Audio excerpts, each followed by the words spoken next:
All right, guys. So today we're going to talk about sensory stuff. So we're going to talk about vision, sense of smell, hearing, that kind of stuff. We're probably going to break this up into a couple of lectures, but we just did movement. So now we're going to do sensory. So the first thing that we're going to start off with is the eye. So the optic pathway is actually super interesting. It's going to take up 30% of your sensory neurons in the cortex. So imagine yourself right now, you have your eyes in the front of your head, and whatever you're perceiving in front of you is going to go all the way through your eyeballs to the back of your brain. So imagine how many neurons and how many, the total distance it takes to get from the front of your face to the back of your face, right? So there's a lot that goes into the visual pathway, okay? So in terms of the eye, most of our basic studies were done on fruit flies and mice, just to understand how light enters the eye and how it gets refracted and focused. And then most of the higher visual processing was studied in more complex animals like monkeys and cats and things of that nature, things that are arguably much more conscious, depending on what your definition of conscious is. Okay. Now, the human eye has 3 layers, and this is important, okay? So the outer layer, the white stuff that you see, that's called the sclera. Okay, this is also called the fibrous tunic. And it's going to be the protective layer of the eye. It's going to be the part that gives the rough outer shell to really encapsulate everything within. Then the middle layer is going to be called the choroid. That's with a CH, C-H-O-R-O-I-D, choroid. And that choroid is also called the vascular tunic. Vascular because there's a lot of vessels, so blood, arteries and veins that are carrying blood to and away from the structures. Okay, so that's the choroid or the vascular tunic. And now the stuff that we care about mostly would be in the retina. So the retina is the innermost layer, and that's where all of your light-sensitive cells are. That's where all the neurons are. And that's what's eventually going to get the light stimulus and send that stimulus all the way to the back part of your skull and the occipital lobe. Okay, so those are the 3 basic layers of the eye. Now, some other parts of the eye that you guys should be aware of is the iris, for example. So the iris is going to help regulate how much light enters by changing the size of the pupil. The iris is that really colorful part. Okay, so whether you have brown eyes, blue eyes, green eyes, whatever, what have you. That's going to be that colorful part. Okay. Now the pupil is actually just empty space. So there's really nothing that is the pupil. The pupil literally just is an empty space where light can pass through. So think of a telescope, and the telescope has lenses, right? So it has the lens in the front and in the back, and then maybe some in the inside. We're not going to get too much into these high-end lenses and telescopes and microscopes and whatnot. But the tube is essentially empty. It's just allowing the light to pass through. That is what your pupil is. So although it might be in the middle of, say, it's behind your cornea, which is that outer shell that sticks out in the front part of your eye, that's very clear. And it sits in front of the lens, but that pupil is just an empty hole to allow for light to pass through. Okay? Now the lens of your eye is going to bend the light in different ways in order to bring light into focus. So I don't know how much physics you guys have seen as of yet, but in order for light from external sources from the outside to be focused into your eye, those light rays have to be bent, basically, in order to hit your retina in the right way so that you can interpret what's in front of you. Okay, and that has to do with focusing of lenses and the refraction of light through the lens. Now, the retina is the part of the back of the eye that's going to actually contain those sensitive cells that are sensitive to the light, and that's going to end up sending that signal through the optic nerve. Okay, and that optic nerve is going to relay that through a bunch of structures eventually to the cortex. Okay. Now, there are some other anatomical structures that we could go into, but we'll leave it there for now. Okay. So basically, light is going to enter through the eye, and I want you guys to really focus on this optic pathway picture. Okay. So anything that's in front of you, very close to the center, so as close, this is called the medial field. So your nasal field is going to be what's directly in front of you, whatever your eyes are focused on directly in front of you. And that information is actually going to be sent to the temporal field of your eye, or the temporal region of your retina, which means the lateral aspect of your eye. So whatever you see in the center, let's say you're holding up your pencil in front of you, right in front of you, that stuff is actually going to be processed through the temporal portion of each individual eye. And everything that is in the nasal field and the temporal region of the eye is going to go to the same side of the brain. Okay? Now, everything in your periphery, say everything distant to your left and everything distant to your right, that stuff is actually going to cross hemispheres. Okay, so everything, if you see a classmate very distant to your left, or a project that was on the board that you did or a classmate did, and that's in your peripheral vision, that information actually gets processed in the other hemisphere. So if you see it to your right, it's crossing all the way to your left brain. And if you see it on the left, distant left, it's going to cross over to your right brain. And this is really important because of the evolutionary background. So basically, in case you didn't know, we're just mutated fish. If you trace ourselves back enough, we're just a bunch of mutations that led up to humanity. But there's a lot of reflexes involved with this, and being able to interpret stuff in your periphery and then running away, basically. So it's a way to evade danger in your periphery. Okay. So the area in which those fibers cross, if you look at that arrow that's pointing right to the center of that X, that is the optic chiasm. You might hear it as the optic chiasma in Latin. Okay, and a chiasm or a chiasma is basically a little chamber where things will cross or turn sides. Okay, so in the optic chiasm, those are where the temporal field that goes to your nasal part of your eye is going to cross to the other side of the brain. Now from there, that information will actually go through the thalamus. Remember that your thalamus interprets all sensory information except for which one? What type of sensory information does your thalamus not interpret or not relay? I guess I shouldn't be saying interpret, but relay instead. So I'll give you guys a couple seconds to discuss that.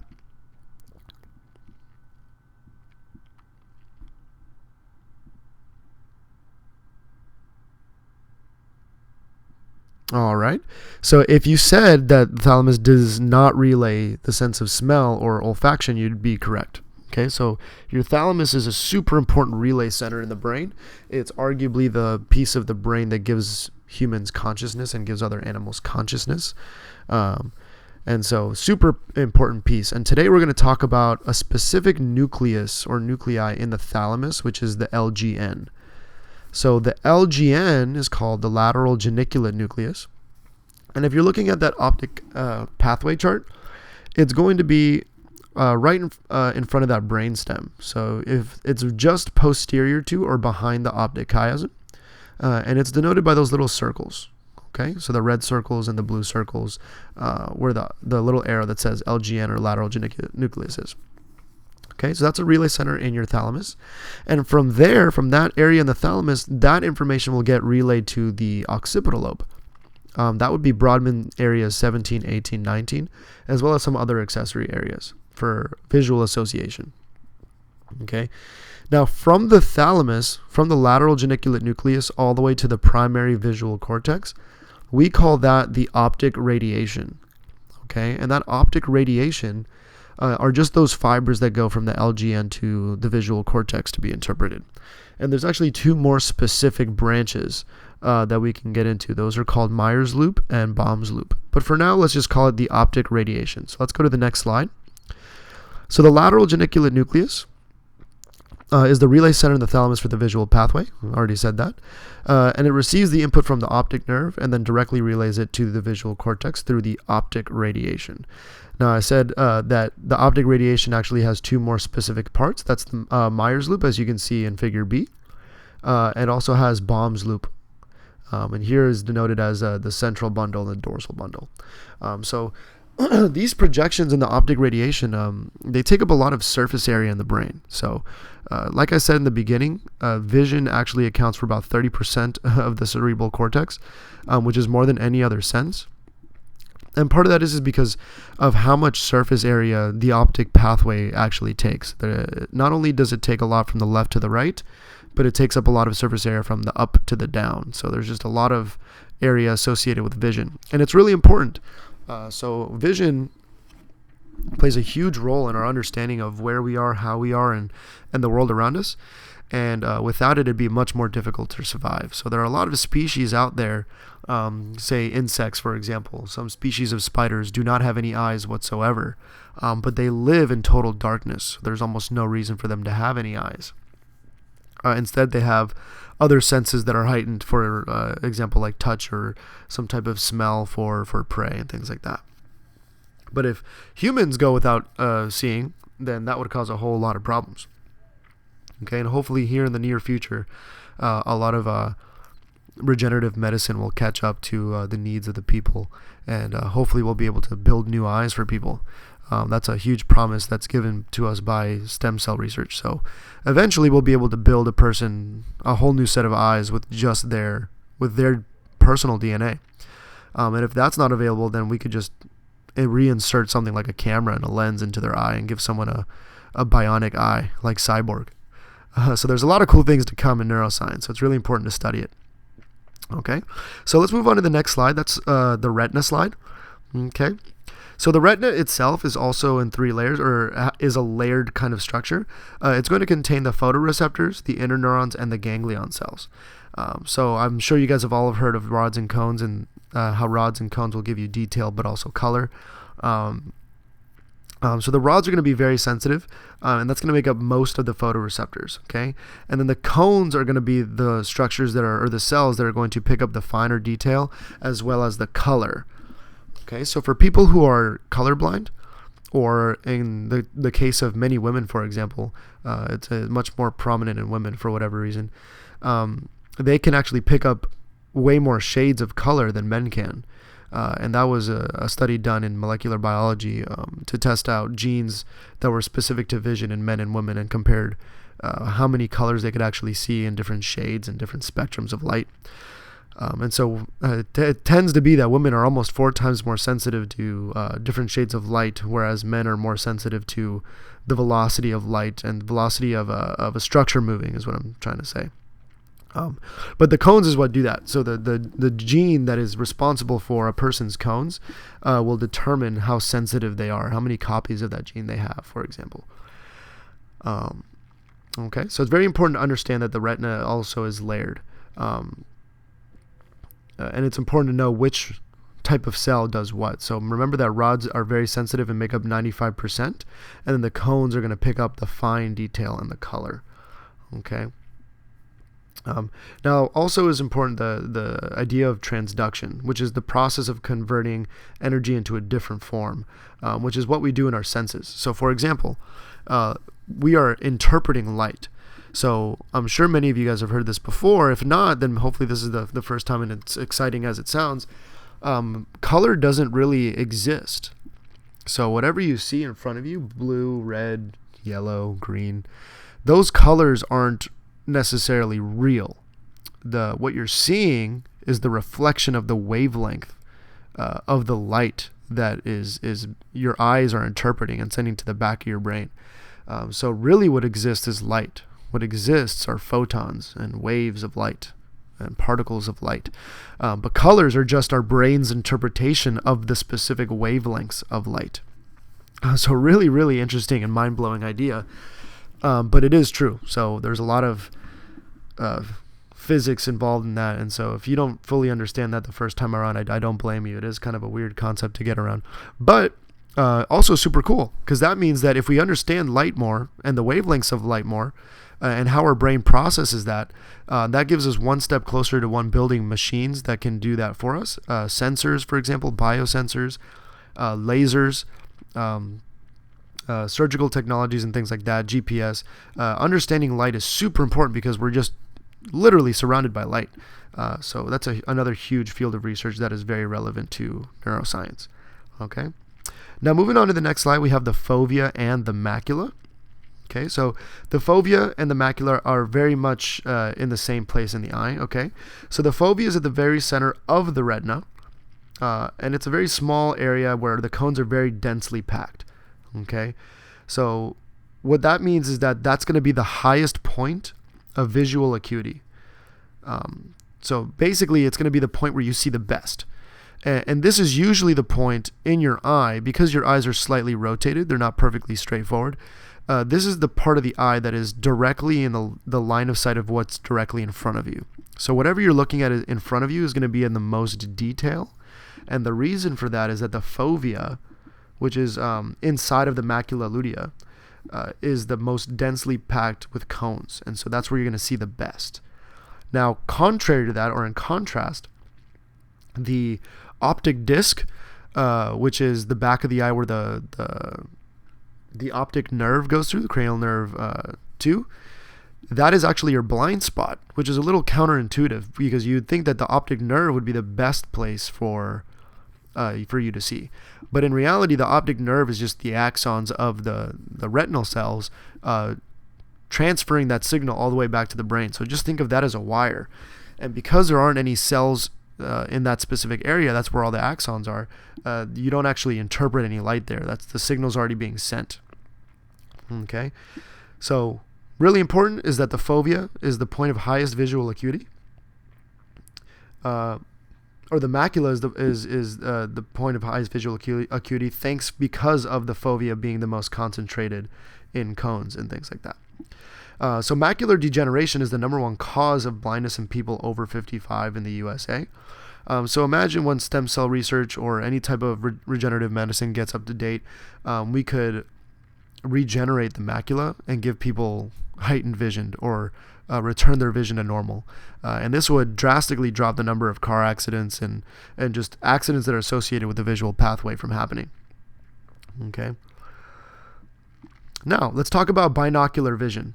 So bi means two, and nocular is in reference to your visual pathway. So we have two eyes. So seeing with two eyes allows us to see depth. Okay.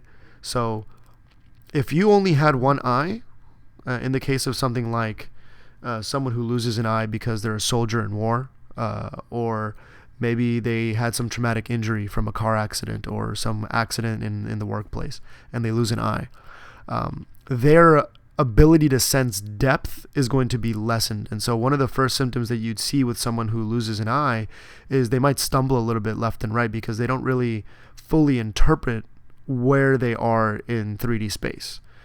Because our visual pathway is also very closely associated with our proprioception and understanding of where we are in relation to other things.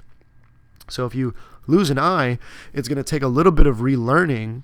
It's not impossible. It takes a little bit of time, but it's going to take a little bit of relearning in order for you to move better and move like you used to in 3D space. Okay. Now, people with strabismus have issues with depth perception because their eyes are not properly aligned to view objects in different angles. So really important is that strabismus, which is being cross-eyed, you might hear the word diplopia thrown around when it comes to neurological conditions that affect the eye. So diplopia just means double vision. So it's a fancy neuroscience word that means double vision. And so if your eyes were pointing in two different directions, you would be getting two different visual images being sent out to the back of your head, and your brain is going to process them individually as two images. And so you are going to interpret everything as if you're seeing double. Okay, so if you have ever played, or I know I used to do this as a kid, if you just like try to focus on your nose and you become a little cross-eyed, you're going to see a very, very blurry image because you're seeing double of everything. And that's diplopia. And that can happen through visual loss or some type of cranial nerve palsy, like cranial nerve 3 palsy. There's a condition called Millard-Gubler syndrome, which is a ipsilateral lesion of the pons where cranial nerves 6 and 7 are damaged, so you get a droopy face, and you're also you can't abduct one of your eyes. So whichever side is the lesion's on, or wherever the side is the issue, that same eye will not be able to look laterally or look to the outside. So understanding the visual pathway and how it works and the muscles that surround the eye is going to be really important in your future education and how to diagnose some of these conditions, or at least understanding some of these conditions if your desire is to research them in the future. So let's move on. Treatment of visual disorders. Okay, so strabismus, or just being the cross-eyed, can actually be corrected, especially if it's caught earlier on. So today and age, we actually have a lot of technology, a lot of surgical technologies, thanks to lasers and optics that, thanks to a lot of research in physics and optics. So I'm sure we've all heard commercials online or on the radio for LASIK surgery. It's getting a lot less expensive because the technology is much more widely available, and corrective eye surgery is becoming very, very popular and lower cost than it used to be. Okay. But in the terms of strabismus, if it's treated early on, then that can align the eyes. And then other types of therapies would be gene therapy. And gene therapy is basically going to treat degenerative stuff, so macular degeneration. And then obviously the stem cells is promising that in the future we might be able to rebuild their brain. If we were able to map someone's brain, this is called the idea of the connectome, then we could recreate it with stem cells in 3D printing. Now that technology is definitely at least 100 years away, in my opinion. Maybe 50, depending on how things go, but definitely a long ways away. And it might not even be possible because we might be missing a lot of pieces to the puzzle this early on. But stem cell therapies and gene therapy and that stuff's going to be very important later on. So let's move on to hearing. So hearing is another really important aspect of senses and neuroscience, because if you weren't able to hear, then personally I think life would be so much more boring. You wouldn't be able to hear music, symphonies. You wouldn't be able to hold a conversation as fluently as we are right now. There is obviously sign language, but it's not as efficient in terms of communication. So hearing played a huge role in our evolution, our ability to sense what's above us, below us, to the side of us, the intensity of sound, the specific sounds of certain instruments, or specific sounds of a certain person. So I'm sure all of you guys will recognize the voice of your mother, father, sister, brother, or significant other, loved one, outside of a room. Anybody could be talking, but if someone you recognize, if you're hearing someone in the distance and you recognize their voice, you're going to know exactly who it is, because their voice pattern, their that stream of sound that you're hearing is very, very specific, and your brain can interpret very specific sounds, especially if you start very early on. This is why a lot of people will push their kids to play instruments when they're very young, because studies have shown that if you introduce music to a child and get them to learn music very early on, then they're going to be able to distinguish pitch a lot better and things like that. So hearing plays a huge role in our everyday lives. Okay. Now, I bet you guys have always wondered what the cartilage on the outside of your ear is for, that weird thing that a lot of people like to pierce, that kind of looks a little awkward.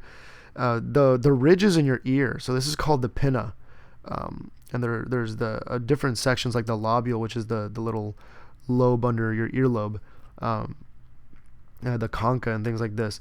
Those structures are shaped the way they are in order to bounce sound off, so that you are better able to interpret where that sound is coming from. So they did this experiment on cats and on certain apes and dogs, for example, as well. If you cut their ears off, which I don't recommend doing, animal abuse is not okay.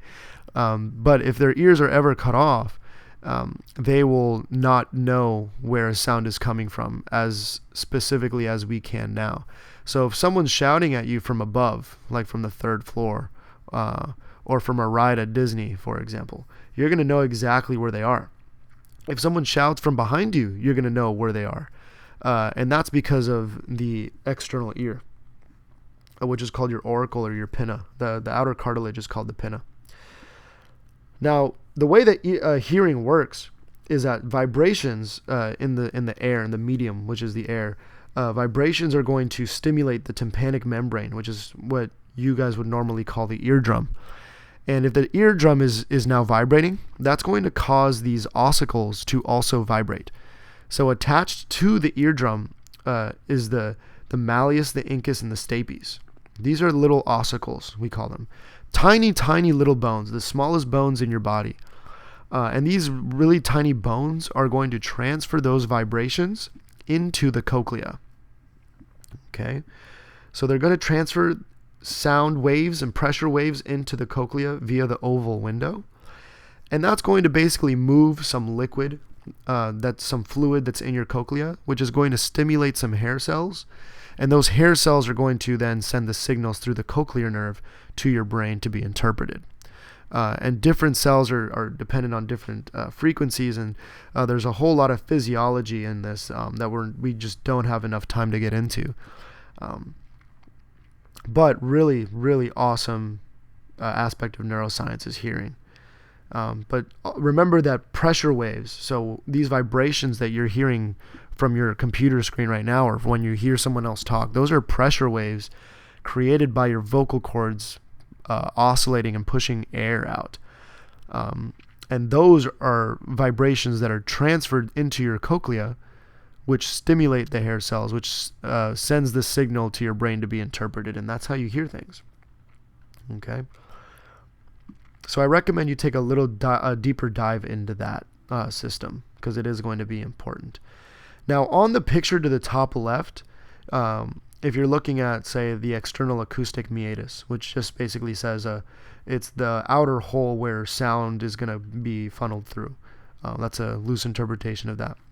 You'll be able to see the tympanic membrane, the malleus, then next to it the incus, then the stapes. And if you look above the stapes, there's a couple of like little round circles. The labeling says semicircular canals. So those semicircular canals are for your balance and for you being able to interpret your linear acceleration and how fast you're moving left and right and up and down. This is crucial in everyday movement and crucial in things like sports. When you have issues with this system, this is your vestibular system, you get something called vertigo, where you feel like you're very dizzy and you don't know where you stand because everything feels like it's spinning in circles. So the cochlea is attached to the vestibule. So basically that one unit interprets or sends signals to interpret auditory information as well as proprioceptive and balance information. Okay, so that nerve that's associated with these structures is called the vestibulocochlear nerve. And I want someone in the classroom right now to answer, which cranial nerve is the vestibulocochlear nerve? What number? What Roman numeral? So I'll give you guys a couple of seconds to answer that one.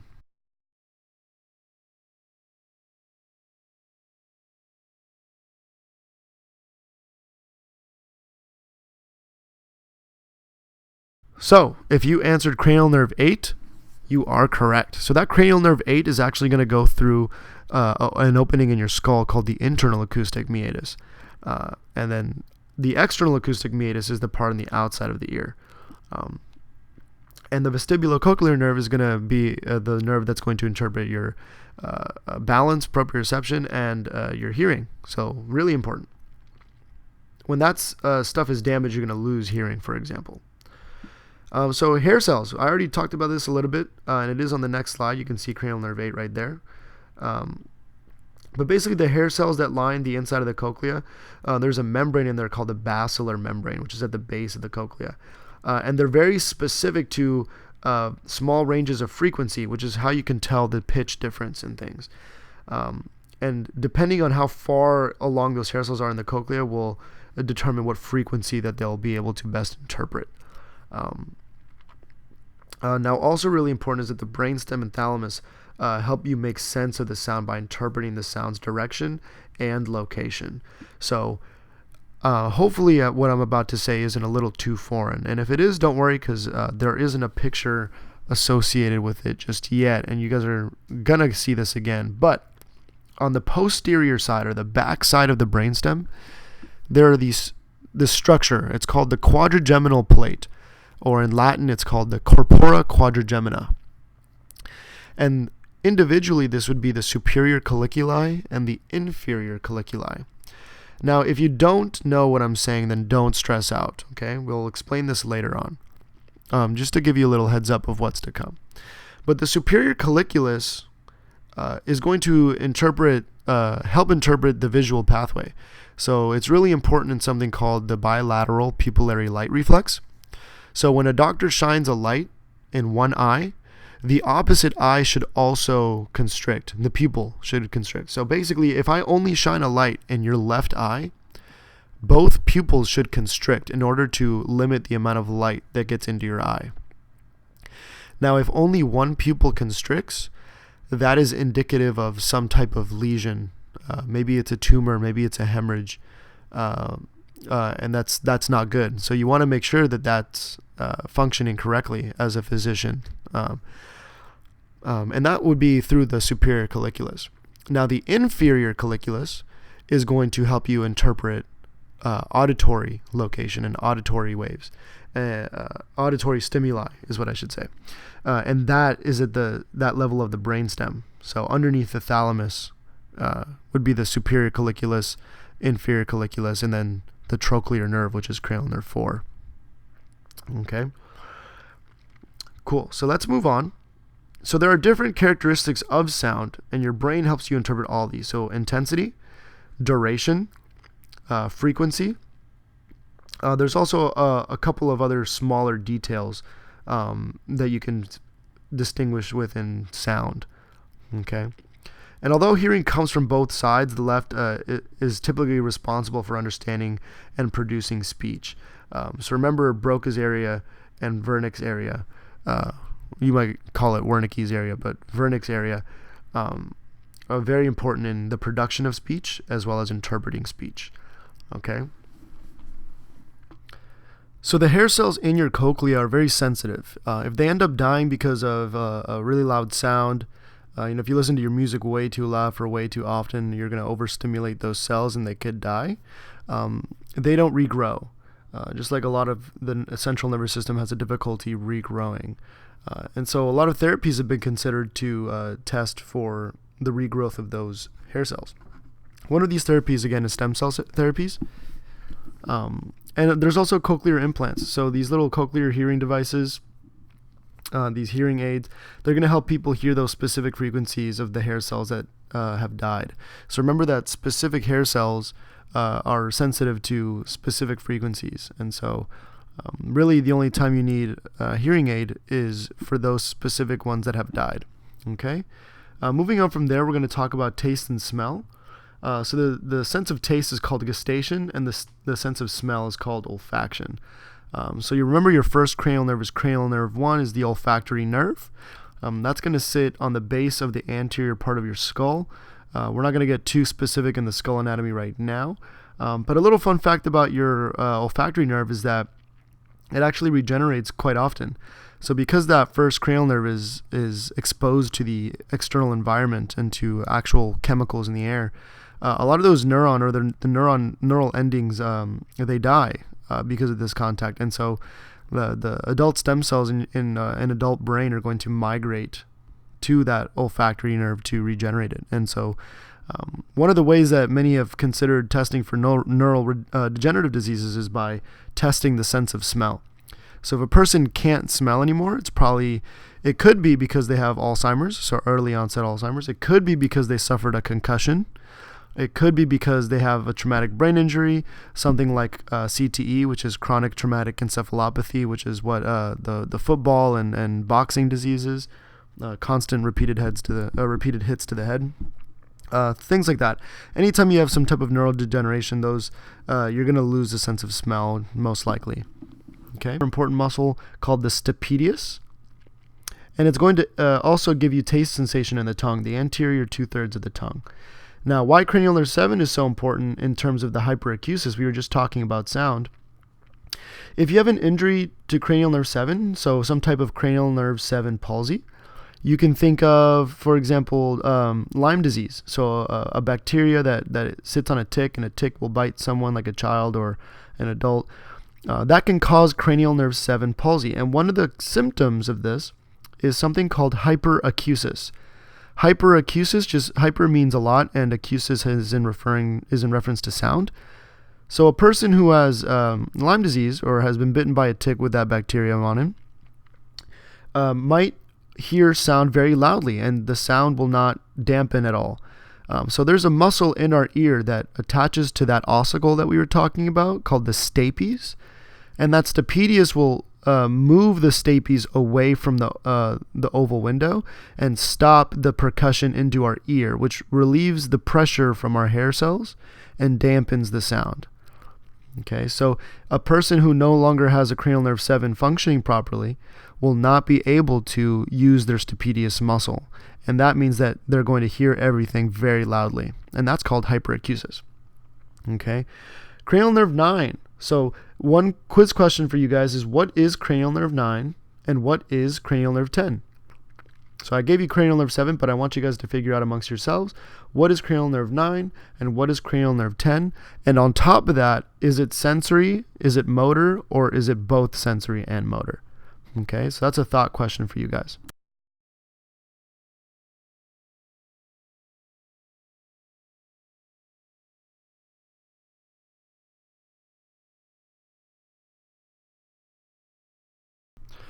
All right, so let's talk about smell.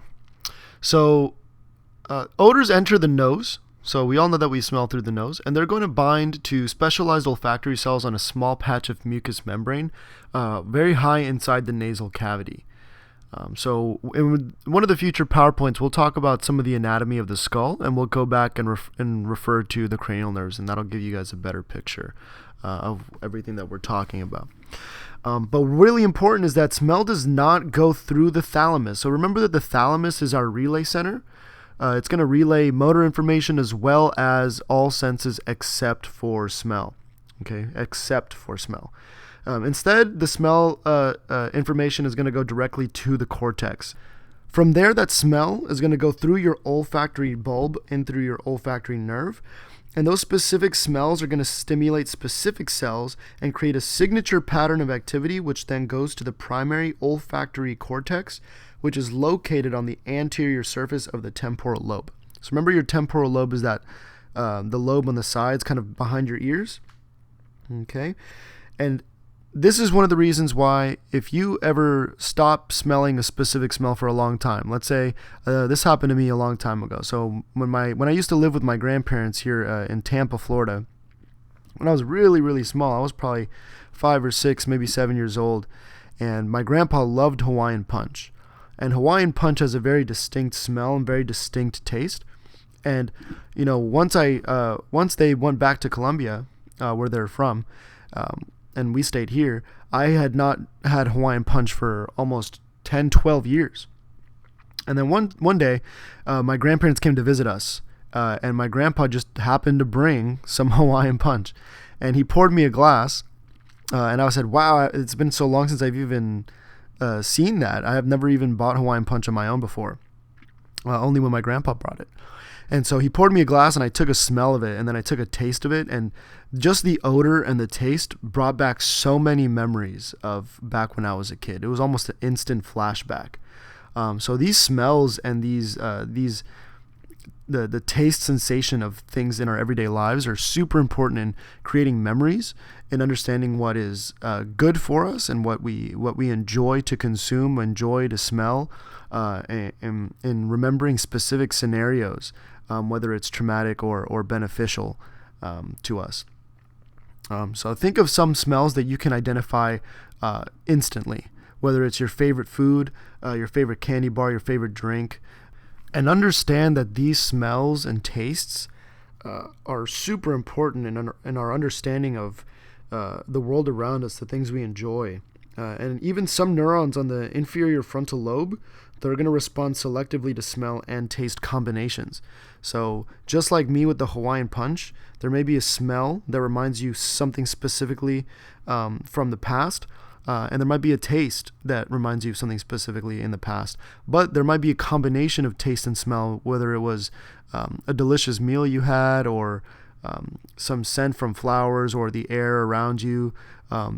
Those combinations are super important in our understanding of our environment. Well, anyway, that concludes our sensory lecture. Next week, we're going to be giving out the neurodegenerative disease lecture, which is one of my favorites to give. So the next one's going to be something that we talk a lot in detail here at UCF in the clinical neuroanatomy and clinical neuroscience classes. So from there, we'll say thank you, and we'll see you guys soon.